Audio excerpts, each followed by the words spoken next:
Já percebeu que o simulado de hoje é para você que ama animais, né? Cachorro latindo, temos o seu Marechal aqui, ela, Dona Mafalda. Hoje o assunto é medicina veterinária.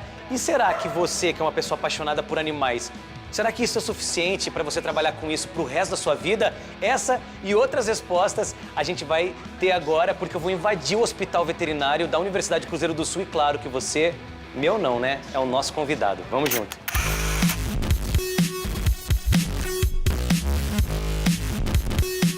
Muito bem, como já é de costume, a invasão continua. Estou aqui, vou trocar uma ideia com o professor e coordenador do curso de Medicina Veterinária da Universidade Cruzeiro do Sul, Eduardo Bondan. Obrigado por receber a gente, viu, professor? Prazer todo meu. Bacana, ainda aproveitamos e invadimos mesmo. A gente está aqui num laboratório. Laboratório de análises clínicas. E o que o aluno vai encontrar, professor, assim, logo quando ele entra na faculdade de Medicina Veterinária? Disciplinas como anatomia, histologia, que estuda os tecidos, disciplina de microbiologia, disciplina de bioquímica. Essa parte básica ela é fundamental para que o aluno possa entrar em contato real com os animais e, a partir daí, começar o atendimento desses animais. Quantos anos tem o curso? São 5 anos. São 5 anos. 5 anos. Então, segundo, terceiro, vai ficando mais prática. No segundo ano vai ficando mais prático, e no terceiro ele já começa a frequentar mais o hospital e já tem as disciplinas de transição entre a parte básica e a parte aplicada. Eu vejo muita gente falando, eu adoro gatinho, não sei o quê, eu quero ser um médico veterinário para cuidar de animal. Gostar de animal é o suficiente para ser um bom médico veterinário? Gostar de animal é fundamental, mas não é suficiente. Normalmente, quando você escolhe uma profissão, é em função da afinidade que você tem com o objeto de estudo. Então, você tem que gostar da vida animal, né? Em toda a sua variedade de espécies, de raças. Mas eu sempre penso assim, o veterinário não gostar de animal é tão absurdo quanto um médico pediatra não gostar de crianças, por exemplo. Agora eu vou conversar com ele, Danilo Duarte. Ele é médico veterinário do Jockey Club de São Paulo, trabalha com equinos, com cavalos, né? Sem contar que ele também é professor, né, de clínica e cirurgia de equinos. Obrigado por receber a gente aqui, viu? Eu agradeço. Danilo, muito legal. Vamos começar falando um pouco sobre essa paixão por animais. É lógico que existe um amor, né? Desde pequeno eu sou completamente apaixonado por animais, meu avô tem fazenda, enfim, isso já é uma coisa minha, uma vontade de ser veterinário desde criança e claro que culmina com um amor aos animais.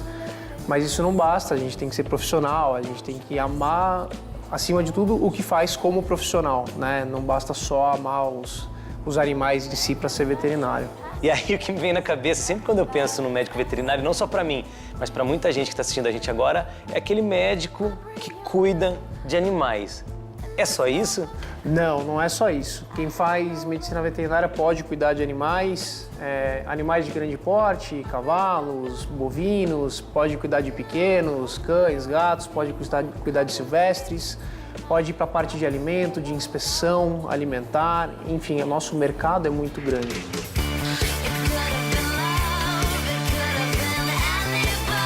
E agora eu vou conversar com ela, a doutora Elaine Pessuto, que é diretora aqui do CETAC, que é um centro de treinamento, né, especializado em medicina veterinária. Obrigado por receber a gente. Imagina, é um prazer enorme. Gostar de animal é a principal coisa para quem quer fazer medicina veterinária? Sinceramente, eu acho que sim, né?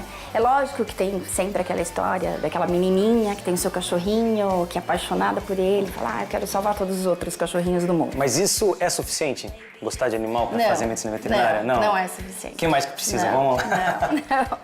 Eu acho, sinceramente, que esse é o primeiro ponto. Mas precisa ter habilidade, né? Precisa ter aquele dom. As habilidades, elas podem ser treinadas, elas podem ser adquiridas ao longo do processo, né? Então tem o ensino teórico e a parte prática, onde se trabalha esse treinamento. Você poderia falar alguma coisa de aptidões, assim? Existe uma certa aptidão para quem quer fazer... Tá, eu consigo fazer uma análise, né? Para o veterinário que é cirurgião. Então o cara ele precisa primeiro ser habilidoso com as mãos. Para o clínico geral, eu acho que ele não pode ser aquele cara, olha, eu gosto só de animais e não quero conviver de jeito nenhum com gente. Não é assim, né? A gente também tem que conviver muito com pessoas. A gente, quando pensa, né, no aluno ou no profissional, né, de medicina veterinária, o médico veterinário, a gente já imagina aquela pessoa que cuida de animais. Mas é muito mais do que isso, não é, professor? Com certeza. O veterinário tem várias frentes de trabalho. Então tem aquela que todo mundo conhece, que seria a saúde animal, mas também a produção animal, a produção de alimentos, a própria conservação ambiental. Normalmente o aluno entra com essa visão meio da sociedade, que vai ser um clínico, principalmente na cidade de São Paulo, de animais de pequeno porte, cães e gatos. O senhor citou algumas coisas que até me chamaram a atenção, por exemplo, alimentos. Onde é que a gente vê o médico veterinário trabalhando com alimentos? Nos serviços de processamento e inspeção de produtos de origem animal. Onde mais a gente encontra esse profissional? Em universidades, institutos de pesquisa, jockeys clubes, zoológicos, clínicas e hospitais veterinários, cooperativas rurais, ou seja, é muito, muito amplo. Unidades de conservação ambiental. A gente vê em todo lugar mesmo assim, né? Desenvolvimento de remédios, novas medicinas. Exatamente. Também, assim, né? Nas empresas que manufaturam produtos de origem animal e que também laboratórios de produtos veterinários, sempre tem que ter a figura do veterinário. E é difícil de você conseguir um trabalho, até mesmo um estágio ou uma residência, como você mesmo falou, dentro de uma instituição tão grande como o Jockey de São Paulo? Olha, a residência aqui é a mais antiga, né, de São Paulo. Não é fácil, a prova que eles têm que prestar é complicadinha. Eles passam por todos os departamentos, passam pelo laboratório, passam pela clínica, pela cirurgia, pela anestesia, pela patologia. Com cada profissional eles fazem uma prova diferente. Né? Vem gente de tudo que é jeito, gente que tem certeza que quer mexer com cavalo, gente que nunca encostou num cavalo e quer saber como é e quer ver se esse mundo é o mundo que ele quer respirar. Falando não só como veterinário do jockey, mas como professor. Os estágios, eles são muito importantes para uma carreira, né? Os contatos que a gente faz são muito importantes, o quanto a gente aprende na prática, né? Às vezes a gente como aluno acha que a faculdade tem que nos passar tudo e não é assim. A gente sabe que fora da faculdade consegue-se ter muita visão de muita coisa, ver muita coisa na prática, então é muito importante. Existem outras áreas de atuação que o médico veterinário possa atuar? Nossa, tem. Além dessa área toda que eu te falei, dessas diferenças de espécie, hoje existe um movimento dentro da veterinária de especialistas dentro da área de pequenos. Então eu tenho veterinário de felinos, veterinário cardiologista, dermato, tudo isso. Oftalmo, tudo. E ainda existe também uma área gigante onde o veterinário atua, que a gente nem imagina. Então a carne do teu hambúrguer foi inspecionada por um médico veterinário. Que legal! O leite que vocês tomam em casa foi inspecionado por um veterinário. Então, o supermercado dessas grandes redes tem veterinário. E eu sei que está rolando agora um tipo de atendimento que vai até a casa do paciente, né? Sim. Está rolando, isso é uma tendência? Na verdade, tem um grupo de veterinários que fazem atendimento a domicílio. Né? Então isso facilita muito para aquele animal que tem pavor de sair do apartamento, que tem medo de sair de casa, aquele proprietário às vezes tem dificuldade de locomoção, às vezes um proprietário mais idoso, enfim. E aí isso facilita bastante. Mas falando de mercado, justamente sobre isso, o mercado hoje, assim, para quem está vendo de fora, parece que está bem legal, né? É assim, um mercado que cresce sem parar. Sem parar, assim, para todos os gêneros, desde da lojinha que o veterinário mantém dentro da sua clínica, até o atendimento clínico mesmo, assim. Essa maior preocupação com animais acaba fomentando a cadeia toda dentro da medicina veterinária. E a tendência é que os animais fiquem cada vez mais próximos dos seres humanos, né? O animal hoje é um participante ativo do núcleo familiar. Ele é tratado como um filho, às vezes como um irmão, como um amigo. Então, esses proprietários acabam ficando mais zelosos, isso é muito bom para a profissão, porque as recomendações do veterinário acabam sendo mais atendidas e, ao mesmo tempo, a gente tem um proprietário que questiona mais o veterinário. Isso é muito bom porque fomenta o veterinário a buscar uma especialização maior e é bom que torna o mercado, inclusive, mais competitivo. E é difícil de conseguir esses estágios, professor? Não é difícil, não. Não? Eles podem ser iniciados na própria universidade, aí por indicação de professores, ou por conhecimento, ou por convênios que nós temos, os alunos podem ir para outros locais, fora da universidade. E é importante, né? Buscar isso desde o primeiro ano já é legal de fazer estágio, assim, de poder já ter contato, né? No primeiro ano será um estágio de observação, né? No qual o aluno não colocará a mão no animal. Mas a partir daí, aos pouquinhos, ele vai começando a ter um contato maior com o animal, até que ele já tenha a base que permita que ele realize um atendimento. E agora vamos falar um pouquinho do seu dia a dia aqui no Jockey, que, gente, é animal, literalmente. Tive a oportunidade de chegar aqui no Jockey hoje, e aí o Dr. Danilo até virou pra mim e falou, olha, tá acontecendo ali uma cirurgia numa égua e tal. E aí eu já falei, deixa eu entrar lá pra dar uma olhada. E ele, super gentil, deixou a gente entrar ali pra dar uma olhada. E é muito legal isso, estamos fazendo uma cirurgia. Que cirurgia que estava acontecendo ali? Era uma cirurgia de artroscopia, na verdade foi a segunda artroscopia do dia. A rotina aqui, ainda bem que é boa, né? É corrida, a gente tem os nossos cavalos internados, a gente tem o centro cirúrgico que acontecem as cirurgias Mas nós temos quase 1000 cavalos estabulados aqui, então nós do departamento, a gente tem que dar assistência a esses cavalos, examinar, tem as corridas nos finais de semana, então a gente examina os cavalos que vão estrear, que vão correr. Enfim, na verdade, todo o trabalho de dentro do Jockey, do Hospital do Jockey, se amplia pensando numa vila hípica do Jockey Club com esses 1000 cavalos. Então a rotina é corrida, pesada, né? é boa, é corrida. Aliás, eu queria falar uma coisa, doutora Elaine. Eu queria muito te acompanhar num atendimento, se tiver algum agora, assim, na sequência. Posso mesmo? Pode sim. E agora nós vamos começar o nosso atendimento aqui. A gente tá com a Gabriela também, que é enfermeira aqui, né, do centro. Que é minha auxiliar. Esse aqui é o Pedro, né? A gente tem que apresentar ele oficialmente. Pedro é um vira-latão, sem raça definida. Eu sempre começo olhando os dedos, então eu vejo se tem fratura nas unhinhas. Como ele sobrecarrega muito aqui, apesar do cotovelo ser ótimo, a gente sempre avalia a função do cotovelo. E Tá tudo bem? aproveito no locomotor, eu sempre olho os traseiros. Ah, mas tem correlação? Sempre tem, porque ele é um quadrúpede. Aí olha o calcanhar, joelho, quadril, é tudo igual. Vejam que bonitinho. Tudo certo? Tudo certinho. A gente castrou e operou. Castraram ele, coitado. Mas por isso que, por não ser pelo castrado... menos o peru tá indo aí, né, Tá, Pedro? tá, Então tá ai, tudo nem bem, fale, tá tadinho. curado, tá tudo certo.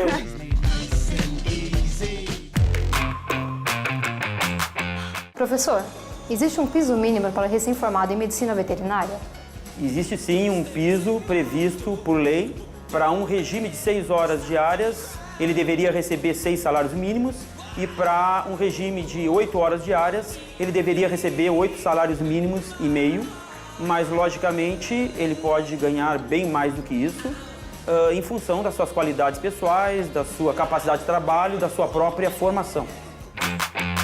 Se você pensa em construir ou reformar, você não pode deixar de conhecer as tintas Simulatex, a tinta com a mais alta tecnologia no mundo inteiro que vai conquistar o Brasil. Uma empresa feita por brasileiros para brasileiros. Simulatex. Bom, perceberam que é uma grande brincadeira. Eu tô aqui num estúdio, né, onde o pessoal de publicidade usa aí bastante para desenvolver várias campanhas. E se você pensa em trabalhar com publicidade, em algum momento você vai ter que participar aí dessas criações. Então se prepare, porque se essa é a sua praia, o mar tá pra peixe aqui no simulado e a gente vai surfar nas ondas da publicidade.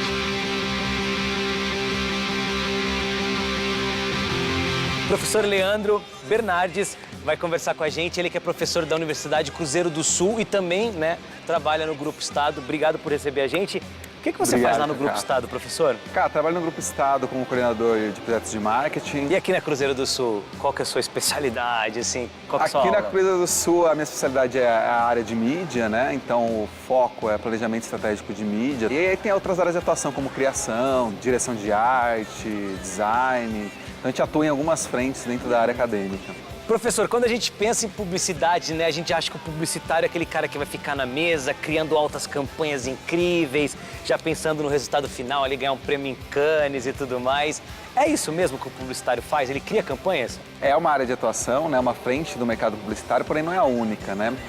Dentro das agências de publicidade, a gente tem várias áreas e setores, onde o profissional pode atuar no atendimento, na linha de frente com o cliente, ele pode atuar na área de mídia, desenvolvendo planejamento estratégico para onde vai a campanha do cliente, a própria área de planejamento, identificando as ações, conceito e tema de campanha, e a própria área de criação, né? Além disso tudo, o profissional de publicidade hoje tem a oportunidade de atuar em veículos de comunicação, nos departamentos de marketing dentro das empresas e também em outros setores, né? No primeiro setor do governo, né? No terceiro setor com ONGs, instituições. Vamos falar um pouquinho sobre o curso. Quantos anos dura um curso de publicidade? O curso de publicidade dura 4 anos, né? Aqui na Cruzeiro do Sul, desde o início ele vai ver a teoria da comunicação, ele vai conhecer os grandes teóricos da comunicação. A partir do segundo ano ele já começa a ter alguns projetos na prática, né? A gente tem um formato de avaliação que é o projeto interdisciplinar, que dá cases e projetos para o aluno desenvolver campanhas de fato na área de publicidade. Tô vendo vários termos, assim, que eu acho que vem da língua inglesa, assim, né? Do inglês. Inglês é fundamental, né? É A pessoa tem que estudar e ter domínio completo da língua, assim. Completo da língua. É de extrema importância, até mesmo para você se aproximar desses termos, né? A publicidade brasileira, ela nasceu e surgiu e se espelhou muito na publicidade americana, né? E nisso, a terminologia acabou se adaptando e pegando muita coisa.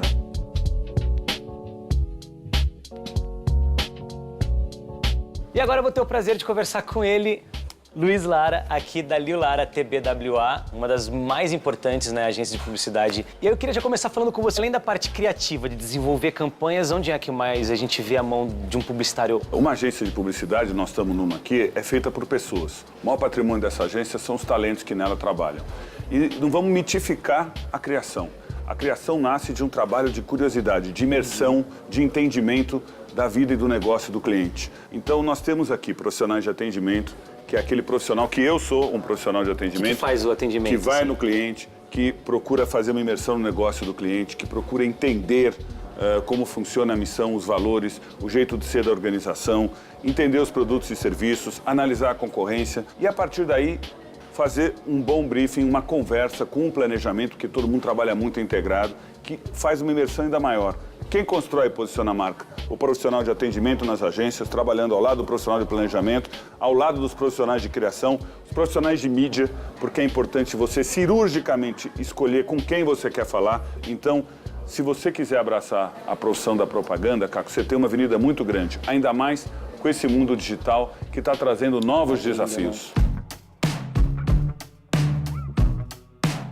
Tô aqui na FCB Brasil para conversar com ele, com Pedro Cruz. Muito obrigado por receber a gente. Ele que é publicitário, né? Publicitário, formado em publicidade? Sim.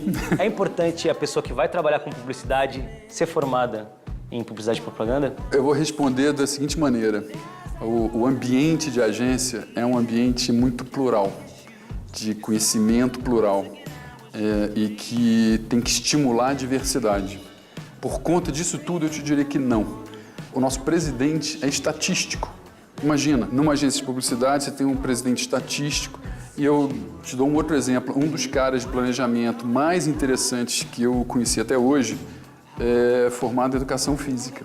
Isso pode ser advogado, sociólogo, economista, matemático. Eu acho que a graça de agência é essa combinação. Acho que isso é a riqueza do ambiente de agência. Quando a gente pensa num publicitário, a primeira coisa que vem na cabeça, acho que de todo mundo em casa também, é aquele lance do cara criativo que vai lá criar uma campanha e tudo mais. É só isso mesmo, assim? Eu acho que a flexibilidade mental, para não dizer criatividade só, ela é importante no ambiente, porque é um ambiente de alta velocidade, alta exigência. Então, é um ambiente, em geral, assim, vamos dizer, de alta voltagem, vai. Então, quanto mais flexível você for, eu acho que melhor você consegue atender essas demandas. Professor, existe algum perfil, assim, do profissional ou do cara que vai ingressar na faculdade? A habilidade que ele tem que ter é ser curioso e é uma profissão, né? Aquilo que ele escolheu, se ele gosta disso, ele vai trabalhar bem, ele vai ser um bom aluno e, consequentemente, ele vai ser um bom profissional lá na frente. Como que foi a sua experiência? Quais eram as suas aptidões, assim? Quando é que você identificou que você ia ser um bom publicitário? Na verdade, era um pouquinho da paixão pelos comerciais, né? Eu olhava os comerciais e olhava aquilo como algo nobre, né? Achava bacana, tinha curiosidade. Acho que essa questão da curiosidade que eu tinha falado, ela é importante. De como aquilo funcionava, como os caras projetavam tudo aquilo para aquilo acontecer, né? E aí a habilidade também de gostar de falar, de gostar de dialogar com o público, de observar. E aí dentro das análises de carreiras que eu poderia seguir, eu falei, eu acho que a publicidade é o que tem mais a ver, né? Professor, eu queria saber agora o seguinte, publicidade se confunde com marketing? Lógico que no âmbito técnico a gente tem diferenciações entre a publicidade e o marketing, né? Mas cada vez mais a publicidade e o marketing se aproximam. Cada vez mais o profissional de publicidade precisa ter a visão estratégica de todo o ciclo da marca e cada vez mais o profissional de marketing precisa ter a visão do ciclo de comunicação, que é extremamente importante hoje para as marcas, que é o relacionamento da marca de frente com o consumidor. Então eu acho que hoje elas estão muito mais próximas do que divergentes. Realmente mudou a publicidade quando as redes sociais, as mídias digitais começaram a entrar tanto na vida das pessoas? O desafio continua o mesmo, criar uma boa história em qualquer plataforma e fazer acontecer a conexão das marcas com as pessoas, das pessoas com as marcas. Hoje a comunicação pode ser muito mais interativa e inclusiva. Tudo comunica, tudo é importante e o mais bacana é você ter consistência nos valores da marca. Você tem que criar uma cultura de marca. Você não pode se pautar pelo outro. Você não pode deixar de ser isso ou aquilo porque o consumidor ou a outra marca está querendo se diferenciar de você. Seja você mesmo, tenha consistência nos atributos da sua marca e você vai criar uma cultura de marca que vai conversar com as pessoas. As redes sociais ajudam muito isso. Vou te fazer uma pergunta agora, porque eu acho que em casa muita gente deve confundir um pouco isso. Eu queria saber a diferença do profissional de publicidade para o profissional de marketing. O nome do jogo no marketing, numa época em que produção, distribuição, comercialização estão mudando muito com a tecnologia, é você criar valor. E você criar valor com inovação, oferecendo mais por menos para os consumidores, produtos e serviços melhores a preços mais acessíveis. A comunicação, a propaganda, entra nesse processo para criar a conexão com as pessoas. E a comunicação entra hoje como um componente fundamental do marketing e por isso que as agências cada vez mais têm que entender o negócio do cliente, fazer uma imersão, atuarem como co-criadoras e como consultoras desses clientes. Então a propaganda cumpre um papel porque não existe comércio, produção, produtos e serviços sem comunicação. As pessoas usam o nome do marketing em vão, né? É uma maluquice. Tudo as pessoas falam que é marketing, enfim. Mas eu acho que assim, finge que você tem uma caixa de ferramentas. A publicidade, a comunicação é uma das caixas de ferramenta do marketing. Mas tem distribuição, tem preço, tem design de embalagem, tem um monte de coisas que são frequentemente maiores e mais diversas do que o que acontece dentro de uma agência. Qual que são esses pré-requisitos, se é que eles existem para uma pessoa fazer publicidade? Eu acho que curiosidade é uma palavra-chave, porque a comunicação hoje em agência, ela obviamente está passando por um momento de transformação muito grande por conta desse universo digital e das transformações que vêm junto com ele. Então, a vontade de aprender sempre é fundamental. Se você for misturar curiosidade, criatividade com disciplina, você tem aí uma boa sopa de palavras que norteiam um pouco do que acontece dentro de uma agência. A rede social, ela deu uma mudada também na cara da publicidade, né? Demorou até um certo tempo das pessoas entenderem e acharem a forma adequada, ideal para se fazer publicidade nas redes sociais e hoje parece que estão encontrando um caminho, né? Tem uma mudança de fundamento da comunicação que é assim, até alguns anos atrás, quando a gente pensava na TV como principal meio de comunicação entre serviços, marcas e as pessoas, você tinha uma relação que era meio de monólogo. Eu, sua marca, falo com você através da televisão e você fica ali na boa, quietinho, ouvindo. A rede social, ela traz para a mesa uma outra coisa que é a capacidade de resposta. Qual é o desafio da marca numa rede social? Você saber responder a qualquer coisa, independente dela ser positiva ou negativa, mas responder de um jeito sério, transparente, adequado. Ela te enxergar como pessoa.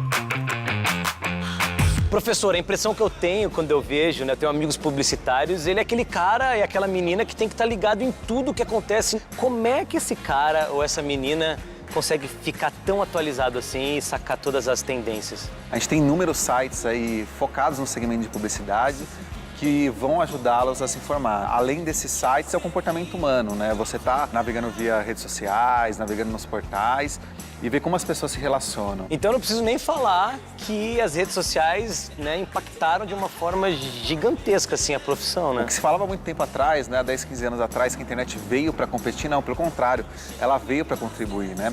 Hoje ela contribui para as agências criar novas campanhas de oportunidades junto com seus clientes, ela contribui para os veículos de comunicação para aumentar e potencializar a sua audiência e contribui para a publicidade para gerar mais empregos. Professor, e como é que está o mercado? Está absorvendo todos esses profissionais?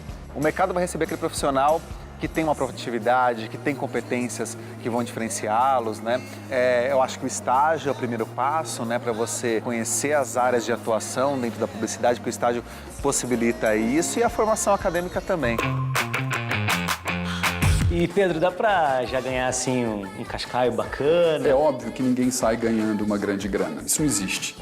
Não existe, e as exigências do mercado fazem com que o negócio da publicidade trabalhe cada vez mais apertado, regulado e muito bem controlado financeiramente. Então, não é a festa do caqui. A coisa que mais me fez bem não foi o salário, foi o poder trabalhar com carro, com comida, com moda, com detergente, com banco, com qualquer coisa. Isso é ilusório. O fato é o seguinte, não existe talento sem uma boa remuneração. Não existe o fato de que uma agência tem que estar alicerçada no talento das pessoas. Isso precisa ser remunerado. Mas não tem ilusão de que esses profissionais chegaram lá a não ser com muito trabalho, muita transpiração para terem inspiração. E continuam trabalhando muito. Professor, o ano que vem vai rolar as Olimpíadas, mas será que com essa crise os gastos vão ser menores? Pelo contrário, para 2016 a gente tem uma grande oportunidade dentro da publicidade, né? A Olimpíada é um grande evento dentro do Brasil, já começou esse ano com os investimentos dos grandes patrocinadores como Coca-Cola, Bradesco, McDonald's, e para 2016 estima-se que a gente tem um crescimento de 10% no investimento publicitário, que é o maior crescimento do país vai ter na economia. E chegamos ao fim de mais um simulado. Para mais informações sobre essas profissões de hoje, é só você acessar o mixtv.com.br. Lembrando que tem um conteúdo super exclusivo esperando por você. E na semana que vem, no próximo programa, eu volto falando sobre fisioterapia e ciências contábeis. Espero. Valeu!